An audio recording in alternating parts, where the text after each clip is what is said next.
Hello दोस्तों, स्वागत है आपको आईपीओ अड्डा के एक और नई वीडियो में। तो देखिए, आज हम लोग देखने वाले हैं इरेडा के लिस्टिंग डे स्ट्रेटेजी के बारे में।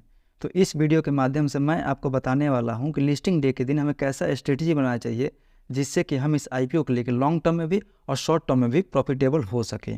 तो चलिए, अगर आप वीडियो में नए हैं तो कृपया इस चैनल को सब्सक्राइब कर दीजिए और बेल नोटिफिकेशन को भी ऑन कर दीजिए। और आईपीओ से जुड़े रेगुलर अपडेट के लिए आप हमारे व्हाट्सएप चैनल को भी फॉलो कर सकते हैं, जिसका लिंक डिस्क्रिप्शन में दिया गया है। तो चलिए, अब हम लोग बात करते हैं इसके अलॉटमेंट के बारे में। तो देखिए, इसका जो अलॉटमेंट है वो लिंक्डइन टाइम के वेबसाइट पे देखने को मिल जाएगा। अगर आप लोग अभी तक अपना अलॉटमेंट चेक नहीं किए हैं तो मैं डिस्क्रिप्शन में लिंक दे दूंगा, आप लोग अपना अलॉटमेंट वहाँ से चेक कर सकते हैं। और हाँ, जिन भाइयों बहनों को इसका अलॉटमेंट मिले वो मुझे कमेंट करके ज़रूर बताएं, और जिन जिन ने भी इसमें अप्लाई किया था वो भी मुझे ज़रूर बताएं। तो चलिए, अब हम लोग जान लेते हैं इसके लिस्टिंग डेट की, कि इसका जो है लिस्टिंग डेट कब निकल के आ रहा है।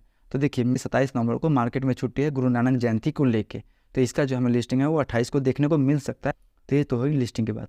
तो चलिए, अब हम लोग देख लेते हैं कुछ सब्सक्रिप्शन स्टेटस के बारे में एंड कोटा के बारे में। तो चलिए, सबसे पहले हम लोग बात करते हैं इसके कोटा के बारे में। तो देखिए, रिटेल को 35% का कोटा दिया गया है। वही क्यूआईबी के कोटा की बात करते हैं, क्यूआईबी को 50% का कोटा दिया गया है। और वही एनआईआई का जो कोटा है वो 15% का कोटा दिया गया है। अगर इस हिसाब से देखा जाए तो क्यूआईबी का जो कोटा सबसे ज़्यादा है, तो क्यूआईबी का सब्सक्रिप्शन रेट भी सबसे ज़्यादा है। 104 गुना के ऊपर ही क्यूआईबी सब्सक्राइब किए हैं। वहीं एनआईआई की बात करें तो एनआईआई ने भी अच्छा खासा सब्सक्राइब किया है, 24 गुना के ऊपर। वहीं रिटेल की बात करें तो रिटेल भी 8 गुना के आसपास सब्सक्राइब किया है, जो कि इस आईपीओ के लिए काफ़ी अच्छी बात है। और एम्प्लॉय के लिए अलग से कोटा था, तो एम्प्लॉय भी अच्छा खासा करीबन मान लीजिए 10% के आसपास एम्प्लॉय ने भी सब्सक्राइब किया है। यानी अगर इस हिसाब से देखा जाए तो इस आईपीओ को टोटल सब्सक्रिप्शन मिला है, जो मिला है वो 38 गुना के ऊपर, यानी राउंड फिगर में आप इसे 40 मान सकते हैं। 40 गुना के आसपास इस आईपीओ को टोटल सब्सक्रिप्शन मिला हुआ, जो कि काफ़ी अच्छी बात है इस आईपीओ को लेके। अब हम लोग जान लेते हैं इसके जीएमपी के बारे में। तो देखिए, जीएमपी का बात करने से पहले अगर हम इसका एक बार प्राइस देखें तो इसका जो प्राइस रखा गया था वो रखा गया था 30 रुपये से लेकर 32 रुपये के बीच में। देखने में काफ़ी आकर्षक लग रहा है और काफ़ी रिजनेबल वैल्यू पे भी ये आईपीओ आ रही है। तो ये तो हो गई प्राइस की बात। अगर इस हिसाब से अगर हम इसका जीएमपी देखते हैं तो इसका जीएमपी में हमें डिक्लाइन देखने को मिला है, क्योंकि इसका जो जीएमपी था वो था पहले 35 से 40% का इसका जीएमपी चल रहा था। देखे तो उसमें काफ़ी कमी आया है। और अब इसका जीएमपी जो बता रहा है वो 25% से लेकर 30% के हिसाब से बता रहा है। अगर 30% के हिसाब से भी देखते हैं तो पर शेयर हमें 9 रुपये के आसपास प्रॉफिट बता रहा है। 460 शेयर का लॉट है, उस हिसाब से देखते हैं तो करीबन हमें 4100 के आसपास प्रॉफिट बता रहा है।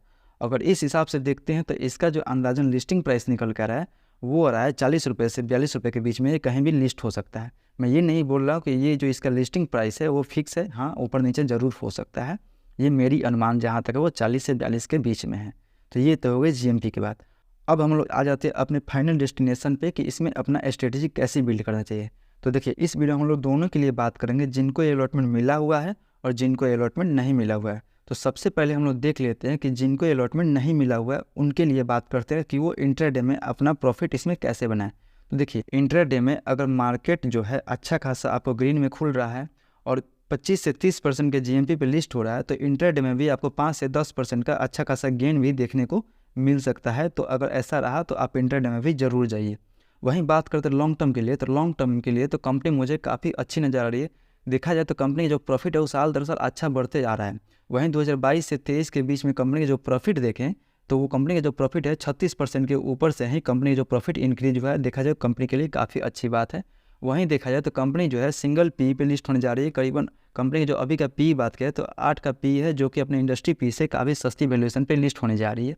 वहीं कुछ लोग इसका अगर डेप्थ देखेंगे, उधारी देखेंगे, तो बोलेंगे कंपनी के पास बहुत ज़्यादा उधारी है। लेकिन ऐसी बात नहीं है, फाइनेंस में इतना ज़्यादा उधारी चलता ही है, क्योंकि वो क्या है ना कि वो दूसरे से उधारी लेके और आपको उधारी देंगी, और बीच का जो मार्जिन होगा वही इनका जो प्रॉफिट होता है।